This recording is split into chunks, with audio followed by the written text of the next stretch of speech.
This is Trend Following Radio, where great thinking comes alive.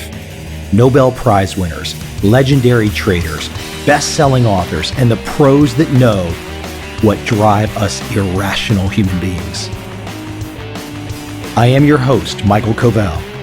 Not filtered, raw, honest. That's my passion.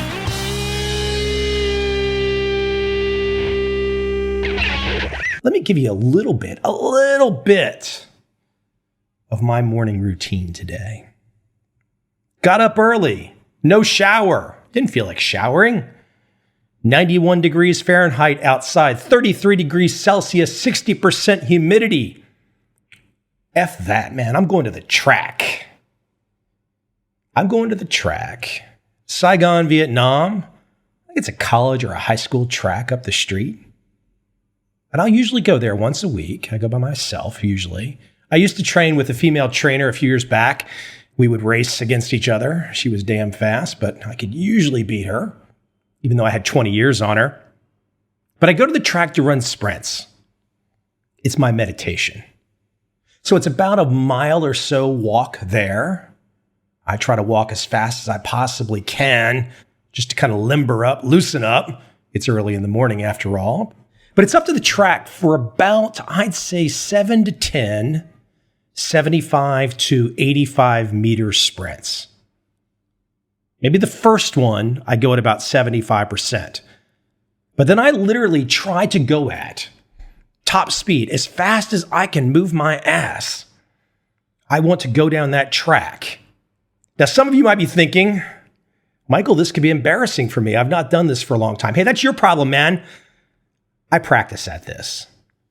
So I'm not embarrassed in my late 40s to go out to a track where there could be a ton of young people out there observing me running solo sprints.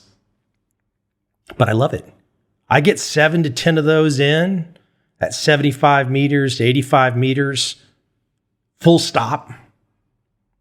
You walk away, you are completely soaked. Completely soaked. Just love it. Love that feeling. It's not just like a runner's high from jogging. I mean, don't get me wrong. I've also had at various stages in my life the feeling of going out and running for the 5-mile jog and all that kind of fun stuff. But the sprinting is something else. So when I was done, I decided to go back home a different direction. And there's this really cool tree-lined street headed right down to the heart of Saigon, District 1, a street titled Le Thon Ton. Well, so I'm walking towards that street from another street called Wintimikai. And as I just mentioned, the temperature, it's close to 100 degrees. You have to imagine this tree canopy where really the sun's not coming through. I mean, it's bright sunshine out. And you walk down this street and there's assorted street vendors selling food. It looks like everyone's getting ready. I guess I was going by at about 10 a.m. And everyone's getting ready for the kind of lunch rush. People racing out to grab lunch and all that kind of stuff. The same kind of stuff you would see on any big city street. Imagine New York City, the hot dog vendors, the pretzel vendors, all that kind of stuff, except generally not hot dogs and pretzels in Southeast Asia. And as I was walking, I noticed that I was walking side by side with a lady for just maybe like 5 meters. And she was half my size. She could not have been any more than 4'10", 4'9", abnormally small. And I noticed out of my side vision that she had what I would probably call a club foot. Her left foot was essentially missing a foot, and she had a special shoe on that area of her leg where you otherwise would have had a foot. But she was just bustling down the street to go do whatever she was doing, whatever type of commerce she was up to. She could have cared less. I mean, I'm sure she would like to have her foot, but she did not. But she was carrying on. She was going about her thing. She was doing her thing. So again, you imagine the temperature, the heat, this cool tree-lined street. And then I just realized I'm walking next to someone who probably did not speak English, I'm guessing. entirely different life, has a physical issue to deal with. But guess what? She did not have a fucking excuse. She did not have any fucking excuse. She was doing her fucking thing. And you know what? I walked by her and I felt good. I felt like, you know what, Mike? You were just at the track, sprinting, something she would love to do. And you can do it, so you better do it. You better do it every damn day you can do it, because one day you might not be able to do it. And she's not able to do it. But the real issue is not that she's not able to do it. The issue is she has no excuses. That's motivating. That's motivating. In a world where media, if you allow media to come into your life, where media is nonstop complaining, nonstop excuses. I can't do it because no one helped me. The government didn't help me. I didn't get any assistance. I'm not the right color. I'm not the right religion. I don't have this. I don't have that. My gender's screwed up. I don't know what sex I am. Oh man, fuck you. Fuck you and the horse you rode in on. I mean, come on.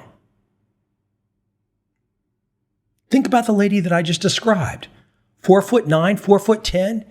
She probably weighed 75 pounds. She's missing her foot. And she's kicking ass. She's kicking ass to the best that she can every damn day, I will guarantee you. So excuse me for being a little bit passionate today. You know I can sometimes go off on a tangent.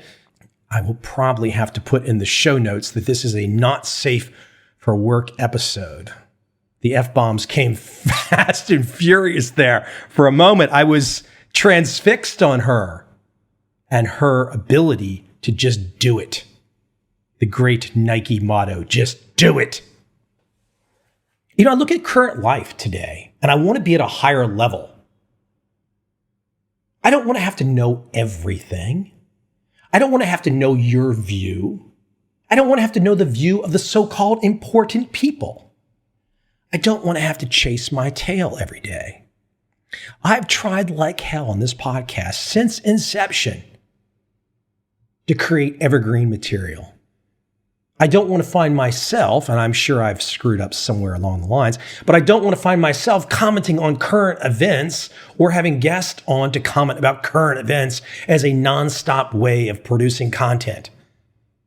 That's not my cup of tea. It's not what I want. I'm more at the philosophical construct. I'm more at the foundation. I'm more at what good systems encompass. What is a good process? Not just the daily nonstop outcomes and outputs. Who cares? That's all just kind of crazy talk. I mean, who has enough energy to keep up daily with everyone? We're in this weird time right now where everyone is chasing eyeballs, chasing ears. Produce some type of content where someone pays attention to you and gives you a like. Some idiot, and I'm going to call him an idiot because I don't know him. Maybe he's not an idiot in real life. Maybe he's a normal guy. But I posted something the other day. It was a clip from Joe Rogan and Henry Rollins. Henry Rollins was talking about weightlifting and how it changed him. I remember listening to Henry Rollins live in Tallahassee, Florida in 1992 or 3 and listening to that story about how weightlifting changed his life. And this troll said something like, oh, that sucks. I don't like Henry Rollins. He's not important. He was important 30 years ago. And I was like, well, that doesn't make any sense. Did you even watch the clip? It's a really interesting clip. And he said, well, the number of likes you get will be the judge. Can you imagine thinking like that? Can you imagine thinking that reason is no longer important? And now what's important? Was there a sufficient enough number of fucking lemmings that gave you a like, which apparently stroked your ego enough to mean that you were right? This is our world. This is the current day backdrop that we all must exist in. And it doesn't make any sense to think about output or the result on a non-stop daily basis. The most important thing, what is your process? What is your system? For example, today, the track, that's my system, usually every Monday or Tuesday morning. I must do it every week in between kettlebell swings and yoga practices and whatever other insanity that I'm doing to try and keep myself in a place of fitness. But that's my routine. The lady that was walking next to me, I'll guarantee you that's her routine too. Routine has some advantages. Routine gives you, if you measure it, achievement. Because that's all we are. Well, that might sound not very nice. What do you mean that's all we are? I was emailed a blog entry recently. Fantastic piece. You are your life and nothing else. We alone are responsible for creating a meaningful life in an absurd and unfair world. Now, I didn't have the wherewithal or the philosophical vocabulary to start to map out my experience today, that lady's experience, or the idiot troll telling me that I would be judged by the number of likes that I got. But this big picture point, we alone are responsible for creating a meaningful life in an absurd and unfair world. You know what's so crazy about that? People have forgotten that the world is unfair. It is absurd. It's chaotic. That's the given. You know that going in. And if you don't know that early enough, you learn it soon enough. And once you learn it, what the hell are you going to do? Follow every piece of social media from every so-called voice and every piece of programming on CNN, Fox, MSNBC, and every other damn print media from the New York Times, the LA Times, the Washington Post. You're going to follow that all day long, and then you're going to get what? All this information is giving you what? Let me do a quick interjection really fast here. Yeah, this is why trend following works. Trend following works because this is the backdrop. This is the playing field. This is the landscape. This is what the desert looks like. So if you have a philosophy, a trading philosophy that's not built on trying to predict tomorrow, but you will just follow the trend, whatever damn trend comes along, and then roll it forward, do the math, find your expectation, and play the game, boom. Let me get back to my main point, because today is not a trend following rant. It's more of a philosophical rant. It's a life rant. Back to this blog entry, you are your life and nothing else. Quoting, standing on a cliff, a sense of disorientation and confusion cloud you. Not only are you afraid of following, you also fear succumbing to the impulse of throwing yourself off. Nothing is holding you back. Dread, anxiety, and anguish rise to the surface. Quoting further from this entry, Danish philosopher Søren Kierkegaard describes this as a case of existential angst because here at the cliff face, you are experiencing your own freedom firsthand. You can do whatever you please, move forward into the yawning abyss, or remain where you are. It's up to you. The realization that you have absolute freedom to decide the course of your life, jump or don't jump, is as dizzying as vertigo, and Kierkegaard suggests, and I think it's more than a suggestion, I agree, we face the same anxiety in all of life's choices. Every action we take is a choice decided upon by us and no one else. There's no excuses. We can look to other people for good advice.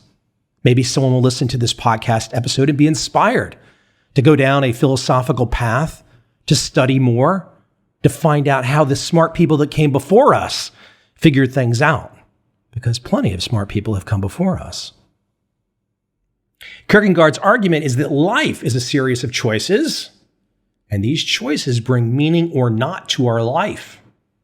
But rather than offloading the responsibility onto society or religion, very important there, rather than offloading the responsibility onto society or religion, each individual is solely responsible for making their life meaningful and living it authentically. That's beautiful writing. That's absolutely beautiful. Because if you've got any fucking experience, you know it's goddamn true. It's 100% true. You know it. And if you're one of those people that's lost, not living a meaningful life, not finding an authentic life, stop. Grab yourself. Look in the mirror. They have not figured out life extension yet. Going through life as an asshole is really lame. Who the hell wants that? We should all want to be that lady walking down the street next to me in Saigon, Vietnam, all 4'10", 75 pounds of her, missing a foot, but doing her thing. I didn't look at her as struggling. I looked at her as freaking, damn, she's just making it happen. Inspiration. Not sadness, inspiration. I've already brought up news and information, but listen to how Kierkegaard argues. He points out the news prevents us from living authentically. It's an intervening agency. Okay, let's stop for 1 second. An intervening agency. It's not real. It is just something that's being thrown at you by some large operation that has an agenda to either get your thinking going the direction of their messaging or to have you buy something from their messaging. And as Kierkegaard points out, this blocks our way to true experiences. What's a true experience? A true experience is you. A true experience is you walking down the street and noticing what's going on and seeing it for what it is. Because those little things that you see all day long, they're 10 times more important, 1,000,000 times more important than some cable TV news host all buttoned up with the perfect $5,000 suit on, reading either a teleprompter or with an earpiece in, telling you the day's message. Let me take a little side tangent here too to talk about media, because I don't think most people think about this. When you see the typical talking head, and by the way, there is no fucking teleprompter here. This is me just riffing, frankly. I've got some notes, but I'm just going off the handle. But these folks that speak, that read the news, they're not necessarily only reading the news. They've got an earpiece in with a bunch of hacks sitting in a back room telling them what to say at any moment. If they've got a guest on that's just trounced the host because the guest made a great point, they've got an army of suits in the back room to put some other piece of logical fallacy out there to counter the guest, to make the guest look stupid. Wash, rinse, repeat. This goes on nonstop. What's the point? Well, as Kierkegaard points out, the point is to block our way to a true experience. Mass culture creates a loss of individual significance. Kierkegaard calls this leveling. He says, instead of engaging in authentic thought by forming our own opinions, most of us passively adopt the opinions constructed by the news. Side tangent again, that's why trend following works. Because people are batshit crazy. They're watching all this news. They're making decisions based on all this news. This is how the markets operate. The markets operate on people. And my God, anybody that makes the case that there are rational actors in the market, especially after me going off the handle with a zillion examples here in the last few minutes, there's absolutely nothing rational about the behavior of most people. It's bloody crazy. But that's fun. That's the absurd part. That's the chaotic part. Embrace that shit, man. That's what we live for. We want the crazy. You know why we want the crazy? Because the crazy can't be stopped. The crazy cannot be stopped. It's going to keep coming like a locomotive down the tracks. It's never going to stop. It's going to come at you every damn day. So what's your system? What's your process? How do you stay sane? Every Monday or Tuesday, I go to the track and I run sprints. It's part of my meditation. I'm not very good at sitting Indian style for hours thinking deep thoughts. Hey, I can admire some of the Buddhist monks that do it. I can appreciate that they've worked really hard to do it, but I'm a freaking nut job ex-baseball player.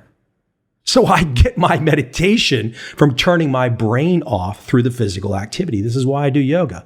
I don't do yoga because I'm some guy that likes to chant. I don't even know what the damn chants are. I'm not criticizing those that chant. I admire their hard work at figuring everything out. But I use yoga because when I go to yoga, it takes my brain, turns it off, boom, recycled, recharged, and now wide awake to notice those motivating experiences like that lady walking next to me today. I want to repeat that last part of Kierkegaard's point. Most of us passively adopt the opinions constructed by the news. Go onto your social media today, whatever you are on. It's like the battle of the lemmings, the battle of blind mice, somehow or another still following each other. So in that crazy, chaotic world of irrationality, of people going all the wrong directions, if you just step back and look at it all for the beauty that it is, adopt a system mentality to life, stop trying to say to yourself, I will make $100 billion by age whatever. This is like, you see young people saying, I will make $1 billion. How the hell are you going to make $1 billion? Really? There's 7.5 billion people on the planet? How many billionaires are there? A few thousand? Crunch the math. You know the best way to being a billionaire? Being born into it. 50% of all billionaires, inheritance. 50% is not through inheritance. 50% is from the very likes of a Zuckerberg, the Google guys, a Jeff Bezos. And damn, is that respectful. I love the hard work of those entrepreneurs. I admire it 100%. But you know what? There's a huge amount of luck. So the best thing you can do is to avoid the outside influences, go for the authentic life, have a system approach, roll the dice, see what happens. And maybe, and this is a book you should check out, Robin Hanson's The Age of M, E-M, maybe they'll get that life extension stuff figured out. Now think about that too. That's a really interesting side point. If they get the life extension stuff figured out, my God, the world's going to be a lazy place. Because if people can live forever, they're not going to do a damn thing. But you know what? We don't live forever. And you are defined by your actions each day. You wake up, make something happen. Write something, record something, trade something, sell something. I don't care. Just do something. Because when we sit down in the future and we have a beer or we have a coffee or whatever, let's talk about something that's meaningful. Let's talk about an experience where we can go, wow, that was really cool. I learned a lot from what you just showed me. Hey, Mike, that's really cool. I learned from you too. That's the best part of life. One day, I hope someone out there finds a way to where we can all connect even more closely. Because social media, let's face it right now, look, there's a bunch of people, and I'm sure you face the same thing that I face. You see maybe a Facebook picture, you see some comments or something, but we really don't know each other. And look, I've beat this drum many times. Get your butt on a plane. Fly. I don't care where, but fly. Out of your country. Don't stay in your country. You got to get the hell out. I have one more example I want to end this podcast on. It's an example of everything being done wrong. The whole process wrong. Blaming other people, excuses, etc., etc. We all know it's been one hellacious ride to witness American politics over the last year. Donald Trump and Hillary Clinton, Trump winning Trump's first 9 months or so in the presidency. But now Hillary Clinton has come out and she has an explanation for what went wrong. It's not the sum of her actions. It's the sum of everyone else's actions. I caught a 2-minute clip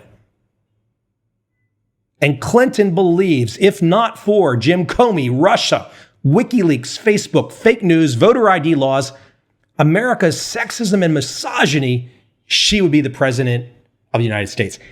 In under 2 minutes, she gave 8 separate excuses for losing the 2016 election.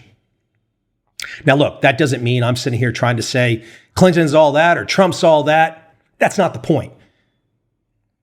We're all adults here. We can clearly see that she does not want to accept responsibility.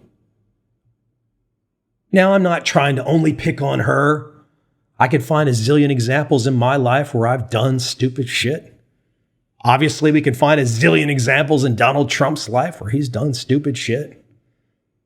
But I thought it was really telling with the direction where I wanted to go today about accepting the fact that it's our choices. What we do makes us.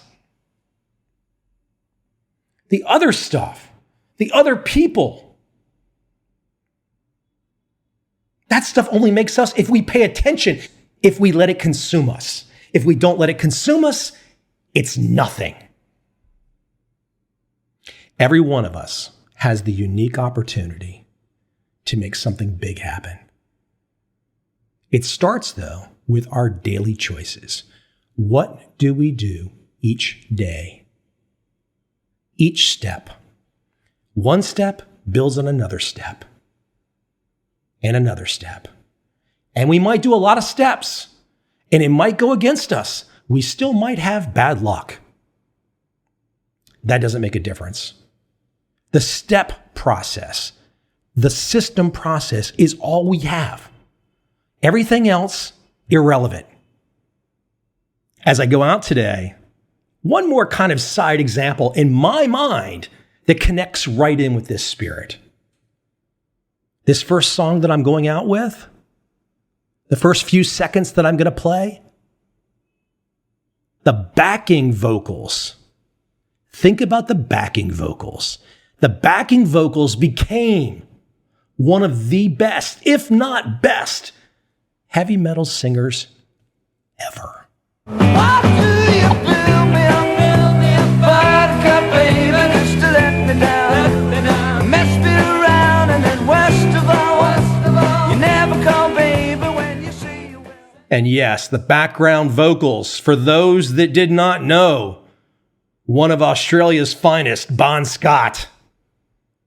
And I couldn't bring that famous voice onto this podcast yet again without letting him give a little bit of that high energy. Hey, by the way, too, think about this. The process. He had a process. He was willing at some point in his life to get the experience of doing bubblegum bullshit because he was learning, he was growing, he was moving up the ladder, taking his steps each day until he got the opportunity to sing this.